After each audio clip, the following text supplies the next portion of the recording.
Hey everyone, and welcome to another video. As with all my videos, it's using non-best in slot gear, minimal to no perks, and no set rotations. As always, just remember that our goal here is not optimal rotations, it's not fast kills, and it's not peak performance. I'm here just to help show you what you're capable of, even if you don't know it yet. Better kills come with time and practice, and right now is the best time to start. With that, good luck with everything you do, and I hope you enjoy. Thank you. Hey guys, and welcome to my Zuck guide. This is just an overview for normal mode Zuck, how to do it. I'll explain how to do it flawlessly if you want to unlock hard mode, but what's more important is this is going to go over how to do it in one singular run, so you can get the Igneous Stone, which will allow you to get the Zuck Cape, which is a huge upgrade for any style that you use. It doesn't matter what style you use to actually do the Zuck fight. You just get the stone, which can then be applied to any of the capes. So if this method works for you and you have the capes in other styles that aren't Necromancy, because this is a Necromancy video, you can use this for everything else. So just letting you know that you are not restricted by any other style if you want to do it that way. So for starters, we're going to just go over the inventory. So I'm a big fan of Portents of Restoration.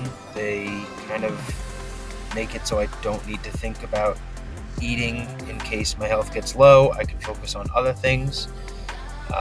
So that's what you'll see there, and they sort of help just maintain a decent health. And if I'm in a pinch or I get really low, then I'll actually actively eat, and that's what the brews and the blubbers are for. There's the Enhanced Excalibur, which is, again, since it's a little bit longer fight, it's just nice free healing every 5 minutes. Same with the Ritual Shard, that's just free prayer points. I'm using a penance powder, so prayer isn't a huge issue, but if you don't want to spend the money, you can always, bring the restore that is in my inventory and the shard, and that should do it. If you need extra prayer, you can always swap out some of the food or the Portents of Restoration for more prayer. I have my rune pouches, which have they're kind of my generic, that I have literally every single rune, just for every spell ever. Spellbook swap for Lunars, for Disruption Shield, or Vengeance, or Animate Dead, any spell that you need. I kind of just have every single rune at all times, just out of convenience. You'll see that I have the Nexus, which you can just make right away. You can also then see that I have the Overload. Use whatever the best Overload you have available. I'm using Elders, but you can use anything. So this fight, at a bare minimum, is around 20 to 25 minutes, because this is just slow and steady and not rushed. So one flask at 6 minutes each without sticks is 36 minutes. So that should last. If it's not, you can always bring another one. I have a just normal adrenaline potion, nothing crazy, not like the adrenaline renewal. It's absolutely optional. You don't have to bring it. It's just there for, if you need it for the Zuck fight itself, for a little bit extra adrenaline, a little extra damage. Vuln bombs, which are crucial for pretty much everything PVM related. A Power Burst of Vitality, which is just nice for free, lossless extra health if you ever need it. And then if you're going for the challenge, the flawless, everything perfect, there is a combat dummy, and you use that for the first challenge. It just makes it a whole bunch easier. And as for the gear, I'm trying to run some extremely low-end stuff. So I have the max cape, because obviously if you're doing this for the Zuck cape, you won't actually have that. You can replace that with any tier 99 cape. I'm just using the max cape simply because I'm using a Blood Fury Amulet. It gives some free heals, which is nice. However, in EOF, definitely has better stats and it's stronger. So if you have that available to you, absolutely you can use it. I have the Ring of Death, just in case something goes haywire towards the end of the Zuck fight. It might help you salvage it. If you have something better or you're feeling more comfortable, obviously you can upgrade that as well. But because you're killing tons of mobs, the adrenaline passive from it is also kind of nice. And then for my pocket slot, it's actually one of the older books. It's the Illuminated book from previous, like the Not When Zuck, Not the Newer books. And the reason I am using it is it has a nice AoE passive that it can hit units up to like 2 or 3 tiles. And for the waves, if it procs and it happens to nuke a couple extra things, it's just convenient and helpful. But the Wen book is a much stronger version of it. However, if you don't have the money for it, this is not free, but it is extremely inexpensive. And then for the gear, it's just the full tier 90 tank gear and the tier 90 weapons. We have the P5 Genocidal on the main hand, and on the offhand, it's just Invigorating 4. These are just super cheap, really easy to get. There's no reason not to. It won't cost you much of anything. On the top, it's just Enhanced Devoted and Crystal Shield. There's not much as far as DPS perks. I've just purposely made this like super tanky, damage absorby kind of perks just for the convenience of it. And on the legs, there is Relentless and Absorbative, which again, just super cheap, super easy to get perks. So once you find yourself ready to go, you can pop whatever aura you want. I'm just throwing on Vampirism just because it's, again, the whole purpose of this is just getting the kill, making it as easy as possible, and Vampirism tied with the Ghost, tied with the Blood Amulet. You have a lot of sources of healing, and that's just kind of makes the need for prayer flicks a lot less. You can always use a better aura for more damage if you want it to go faster, if you're feeling more comfortable, but I'm just using that for this to show that it is easily doable. So once you find yourself ready, also I'm using a Bunyip because, again, this is budget friendly. Bunyip is like super cheap and it heals you based off of your max health every 15 seconds. And since you're in tank armor, your max health is pretty high, so the healing is pretty decent. It is the lower level, super cheap alternative to the Blood Reaver. And what's also nice about it is, unlike the Blood Reaver, you don't need to be spamming Prisms of Restoration to keep it alive. It doesn't heal you nearly as much, but it's one of the set it and forget it, and you can just leave it alone and it'll heal you for the rest of the fight. If you need more healing, or if you want more damage, or if you have, more money available to you, by all means, you can swap out to a Reaver, Hellhound, Ripper, anything that helps. But for this, again, just bare minimum. And we will also real quick just take a look at the Revolution bar, which will be doing most of the work. And the biggest thing is that you always have your conjures and you're always building stacks. And as long as your Revolution bar is doing that for you, with the conjure army, the ghost to command it, skeleton, and then your basics, all you really need to focus on are 2 or 3 abilities. And that's if you find yourself with 100% adrenaline and not really in a position where you'd want to do living death, just throw your skulls. It'll bounce around. It'll help do damage to a lot of the waves. And if you find yourself mobbed, there is the combination of your Threads of Fate, which has a cooldown, but it will kill a lot of things around you, and your Scythe. And for the waves, those are going to be your primary sources of damage. And then when there's singular strong enemies that are left to take down, then you would spend your stacks for your Finger of Death or your Volley, if you haven't used it already with Threads of Fate. So at that point, you will turn on your prayer. If you have the tier 99, obviously feel free to use it. I'm not, because it's locked behind an expensive codex. And make sure you have darkness on. It will help keep you alive a ton. You're going to challenge Zuck, and you're going to get teleported to pretty much the same thing, but now you're in a little bit of a locked arena. Make sure you drink your overload, get ready to go. And for the most part, we're going to be trying to camp Soul Split. There are a few points where you'll need to change around, and you can just hold on to a defensive prayer. You won't really be doing tons of flicking. It's just during periods where you're taking a lot of damage from single, like rangers or majors, you're just going to kind of match your overhead with whatever the majority is. So here I tried to just cluster everything around me, and by doing that I can just freely use like Scythe ability and any AoEs and clear everything down. So really the whole goal is just target whatever is the unique style. So I have a bunch of melee people around me, and then there's one ranger. So I'm going to target the ranger because he's the unique one, and then if I need to, I can swap to pray melee, and it'll mitigate almost all the damage.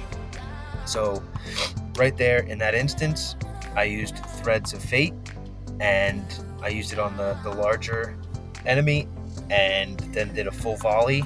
By doing that, it wiped out everything. So here I did that on that wave, because then this wave is just 4 really large of the melee guys, and you see here that I clicked Invoke Death after the first Scythe, because the first Scythe only hits in a cone in front of you, but the second and third Scythe hit all the way around you. So if you let these guys get close and you use the first Scythe, and then you use Invoke Death, and then you use the second Scythe, it's gonna proc that Invoke Death on everything that it hits. And then you can just dump that third Scythe, and it'll kind of nuke everything. It'll at least mark it as long as it hits it. If it didn't hit, which in this case I rushed it a little too much, it didn't, but it killed a couple of them. And in that instance, my health got low, and you'll see I used Reflect. You can alternatively use, if you want to, you can swap prayers. You can use Anticipate, because that's also a minor damage reduction. When you're surrounded like that, there's also the Blood Siphon ability, which is a really nice healing ability that's available to you. And after that wave is the first special minion wave, and that has these igneous mobs, and the way to do any damage to them is you have to stun it, and your stun is either that Soul Strike, which costs 1 soul, or it's your tier 90 weapon spec, and it's tier 70, 80, or 90. It's all the same thing. So any of those options work. However, I personally would like to see saving that spec for something where you need a little bit more damage. These guys all hit melee, so if you find yourself taking a little bit too much damage, you can swap to the melee prayer. You can use Devotion. There's a whole bunch of options available to you, but they really shouldn't be hitting too much between the tank armor and the dodge chance and all of that. So once you have killed all 3 of them, you can ignore the little ones. You don't have to, but there's no reason to kill them. You only need to do the 3 igneous ones specifically. Once you do that, you're going to see this special action button, and pressing that allows you to hit Zuck. So once you hit it, all of the other ones that you ignored will get instantly nuked, so you don't need to worry about it. What I like to do is take this time you saw I did Living Death, kind of get a little bit ready to do some damage, hit that special action button, and then do your volley, throw your fingers. You can throw a bloat just so it's helping do some damage, and you're just going to try to do 50,000 damage to Zuck. And that's a pretty easy task. It shouldn't be very difficult. And once you do that, you have your very first challenge. So it's going to instantly throw you into the middle of this ring where you have to kill these 5 mobs in a pretty short time. Threads of Fate will hit 4 enemies. So what you're going to do is you're going to dump your dummy. You're going to click Invoke Death. You're then going to click your Threads of Fate, or if you have a hotkey, you can hotkey it. And then you're going to cast your Soul Siphon, and it's going to hit everything and instantly fill your stacks. And the 4 that it hits, it is now marked with the Invoke. And you're going to turn around and you're going to cast your Volley. And that is going to kill 4 of the 5. And then at that point, you're just going to target the last one and dump whatever you need to dump on it. Then you're good to go, and that is one challenge completely done. So you just completed your first challenge, and the following wave directly after any of the challenge waves is a Jad. On the first challenge wave, there's 1 Jad. On the second challenge wave, there's 2 Jads. And on the third challenge wave, there's 3 Jads. I would highly suggest that you kind of try to avoid him and nuke everything else down, and then so he's the last one alive, and once he's the last one up, then you can worry about the Jad. It is way more important that you match your overhead prayers to whatever Jad is hitting. You can dodge it, but if you don't, it's like a 5k hit, and you can miss 2 of them in a row and tank them, but you certainly don't want to, because it'll stack you out pretty quickly. So once you have cleared most everything else, you saw I used Threads of Fate there just to help nuke the guy that was next to him, but you're just going to then nuke down the Jad and get ready for the next wave. For the majority of it, you'll see I like sitting in this southeast corner. It just is a nice, safer spot where everything slowly funnels towards you, stuff gets blocked nicely, and you can really take things one at a time. You're not getting completely mobbed. So those little bats, you kind of kill them ASAP. They drain your prayer, which is pretty frustrating. And then I killed the individual majors, and so now all that's left are these rangers. So you can just swap to your range prey. They really, between the dodge and the prayer, they won't actually hit you that bad. If they do end up hitting you, you can always run around and move them, because the longer those guys stand still, the more damage they do. But it should be pretty straightforward to just one by one clear them down, nuke them down, you'll be good to go.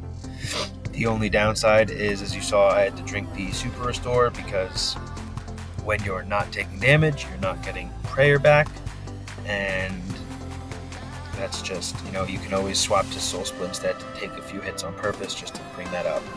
So you'll see the kind of running theme through most of the waves is that combo of Invoke Death, Threads of Fate, and then using a Volley. And if you find yourself with no souls, use the Soul Siphon and then use your Volley, because it'll give you souls for everything it hits and kind of fill you right back up. And then again, we are now down to just the singular style of just rangers left. So if you find yourself taking too much damage, just swap your overhead prayer to match and you'll be good to go. Right here, I just used a skull to kind of bounce around and hit them. You don't want to do that unless you're at a point where damage isn't critical or anything, because since you don't have the Zuck Cape yet, it is a full 100% adrenaline before any modifiers that you have, like Conservation of Energy or the Ring of Vigor. And then now you're on wave 9, which is the next Igneous wave. So these guys are the Igneous Rangers. The way that you kill them is by using any adrenaline consuming ability. So pre-Necromancy, you had to hit them with a threshold of some kind.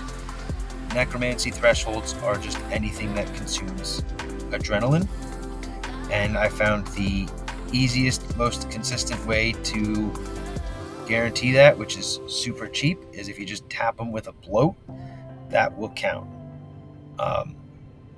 If you want to hit them instead with, a finger, that technically also counts. Even if it's free because you have stacks, it still counts as an adrenaline-based ability.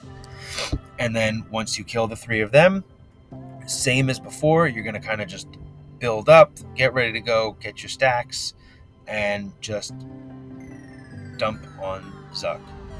So once you do your 50,000, which is, again, a pretty easy damage to hit as long as you have your 3 souls and you're able to do your fingers, you're now on to the next challenge, which is this Unbreakable guy. And he basically just has an incredibly high defense, and he does not take a lot of damage. So in this one, I didn't kill him quick enough.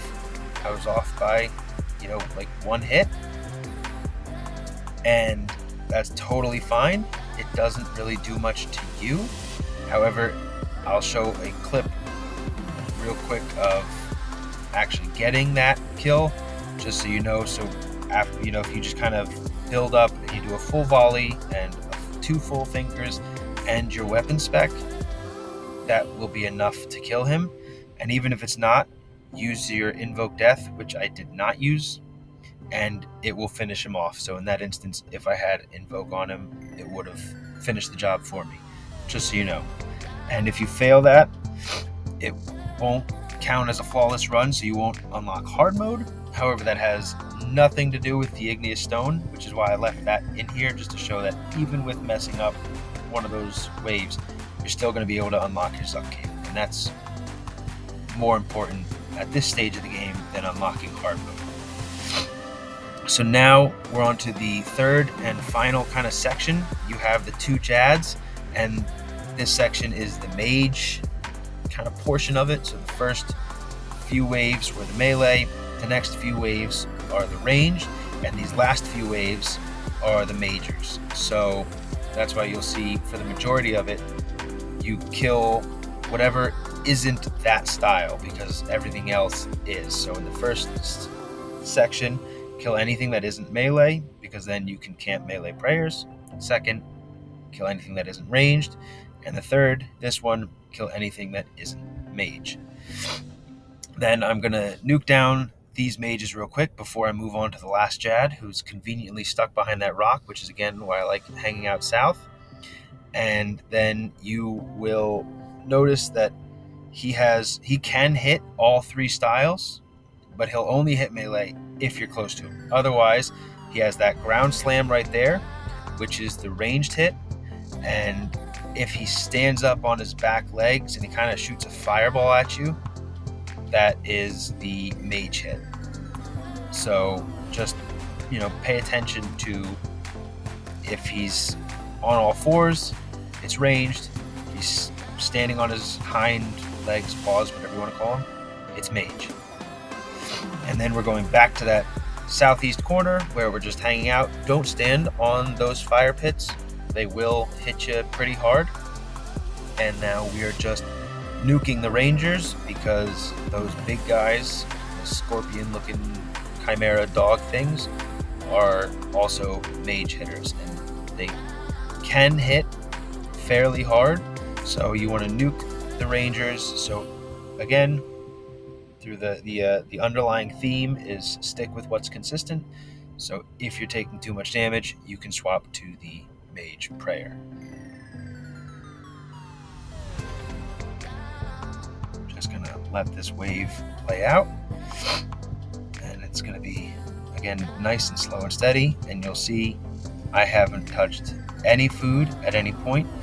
So if you find yourself needing it, you obviously can. You have far more than you need, and the portents are kind of doing their job of any panic moments. They'll just kick in whenever you're below 50% health, and they'll heal you nicely. So that wave's done, and then we're heading right back to that southeast corner. Just going to nuke everything. You can invoke death on the big guys if you want. It's relative to their health, so it's not necessary. But if you just want to make everything just a little bit quicker and easier, you absolutely can.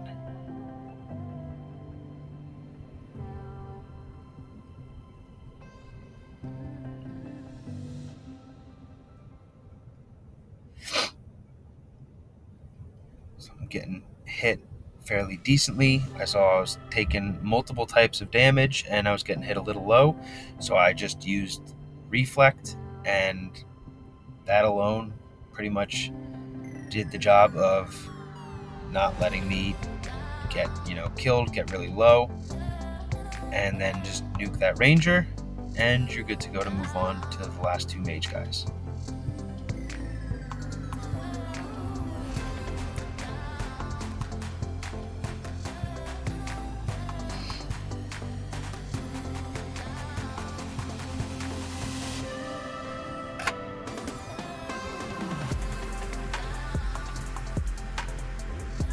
So now you are on your last challenge wave, which is mages. So if you need to, you can pray mage, but these guys are the easiest to deal with. The way to make them vulnerable is you just need to stand, and you can see that hazy dome around them. You just need to stand inside that dome, basically stand in melee distance. When that happens, the dome disappears, and then you're good to go, and you can do damage to them.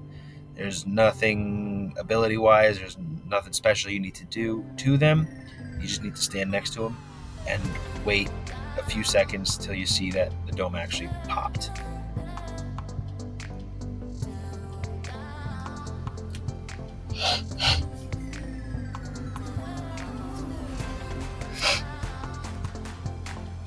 So once again, you are just going to build. So you'll see throughout this process, I was kind of throwing some shards on Zuck.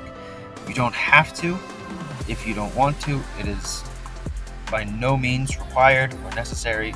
It's just something that if you have it available to you, it does help because it's just kind of some free damage against him. So you're going to hit that special action button, kill everything, make him vulnerable, and do another damage. So for this challenge wave, the easiest thing to do is I like to resonance right away and then barricade. And that'll last long enough that none of these hits will actually hit you.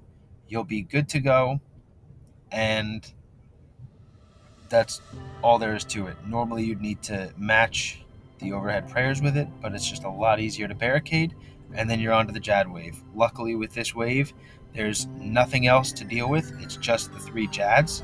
So if you quickly run to your southeast corner after doing that challenge, they'll get stuck behind those rocks, and you can just handle them one by one, and it's super easy. So that right there is him standing on his hind legs. That's the magic hit.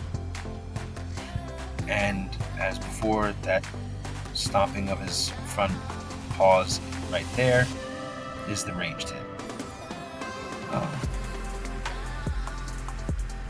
It's really straightforward and really nothing to it.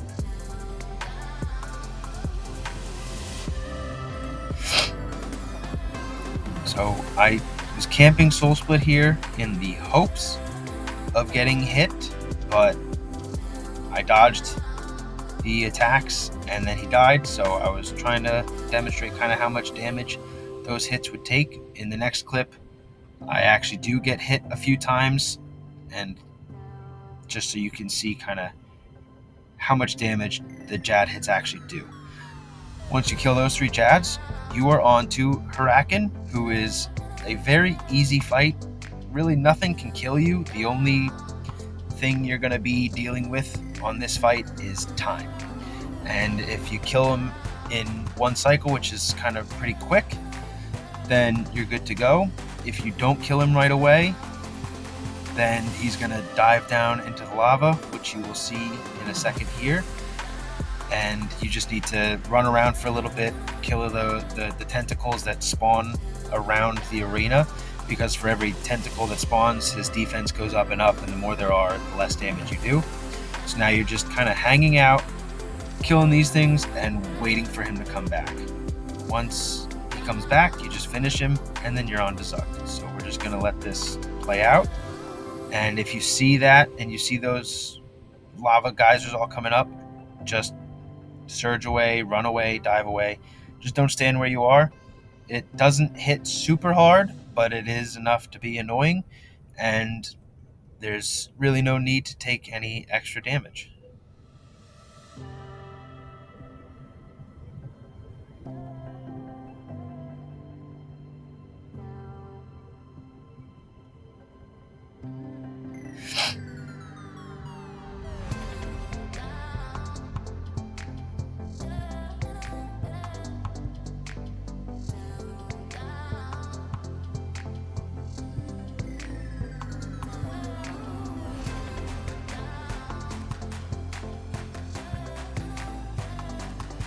So with Hurakan dead, you are on to the final portion of this whole escapade, which is the Zuck fight himself. He's going to jump over into the middle. You're going to want to make sure you have him vuln bombed. You're going to make sure, for the most part, you're going to be camping your melee prayer throughout the majority of the fight. And you're going to be taking his mechanics as they come. So, something to note before you get into this fight, there's really only two things that you want to make sure you have readily available, and that is the ability Freedom and the ability Surge. There's other things that'll help, like you have your Vit Pot for this, and if you have Disruption Shield, it's nice. There's Resonance, which you definitely want, but it's not super critical in all of your other defensives. But right at the start of the fight, he's going to stab you, and you're going to get this burning, bleeding debuff. If you use Freedom right away, it just clears it instantly, and you don't need to worry about it. So make sure you don't use Freedom at any other point in the fight, because you just want to make sure you have that readily available to you whenever that mechanic comes. The next mechanic is he's going to say burn. You're going to get this notice about the searing pain, and it's going to reduce your maximum health. You can see my maximum health already went down a little bit, and you'll see the debuff of the 15. That is tiles moved to clear it. So if you surge and then you surge back, or you can surge dive, you can dive and run, whatever you do. But if you just surge back and forth, which is another wonderful part about Necromancy, is you're not kind of locked into the Sunshine area or the Death Swiftness area. You can just surge, walk around, dive, anything, and you can still do damage. It'll get rid of that. And if you find throughout the fight that you've kind of let your health get low, you have that super restore there, and that will bring your health back up to its full potential. So even if you're low on prayer, try to make sure that for the Zuck fight you have at least 1, maybe 2 sips of the restore left, just for that purpose alone. Aside from that, just use whatever defensives you need. He's going to slam his sword down. You're going to see these craters pop up. Just kind of run around him to the other side. If you run too far away, then he will hit you with a mage hit. Then you see this Be Gone mechanic, where he's basically going to hit you with a pretty big hit. And you'll see that's where I power bursted. It lasts like 6 seconds, so you can power burst a little early if you don't have the timing for it. And that'll pretty much mitigate that 5k hit, because then once the power burst is done, you're back up to a lot of health. Again, if you need to eat, you can, if you're uncomfortable with the low health, but I didn't touch my food because the very next mechanic here is the notorious pizza phase, where these guys it's a one-on-one of each of the type of igneous mobs, and they're kind of free potential to soul split and get your health back up. So if you want to eat and you don't feel comfortable with lower health, by all means go for it. But if you are comfortable with it and you can save the food, save the resources, this is kind of the best time to get yourself back up to full health. So you're going to start with the melee igneous, and again, you're just going to stun him with your soul strike or your weapon spec tier 70 to 90. Use the soul if you can. You're going to want to save the weapon spec for the actual Zuck fight if the damage is nice. Then it's the Igneous, which you have a whole bunch of stacks. So use a bloat or use a finger, whatever you need to do to just pop him with that threshold. And then again, the last one is the mage guy, where you're just going to stand right next to him and do damage. This should be super straightforward. You shouldn't have any problems killing them. If you do, you can invoke death on every single one of them, and that'll help kill all of them. And that'll just be extra 3 damage that you don't need to do. Once you've killed them all, there's that special action button. You're going to click it. It's going to stagger him so he won't one-shot kill you. Make sure you don't wait too long. You have some time, but if you wait too long, then he will do a one-hit kill, and that's just unpleasant for everyone. And then you're right back at the beginning. So the whole fight starts back over right from square one again. You build your stacks, you're going to do everything, and you're just waiting for the sword, waiting for that bleed debuff. Use your freedom, clear it, we're back to square one. Next, then he's going to do the max health reduction, so just be prepared to surge. There it is. You're going to surge. You're going to surge again. You're going to dive, whatever you need to do to move. And the goal is to get him down to 100,000 health. Once you get him down to 100k, he's resets himself basically again to square one. So you see he did that burn bleed mechanic on me, and freedom unfortunately was on cooldown, so I couldn't do it right away. But then once he did it again, you just wait, keep your health high, and as soon as freedom comes up, use it again. You have him invoke death. If you have those stacks, you can shatter. If you don't, just keep doing damage. If you saw, I got a little bit out of melee range, so he hit me with a magic attack. It doesn't hit that much.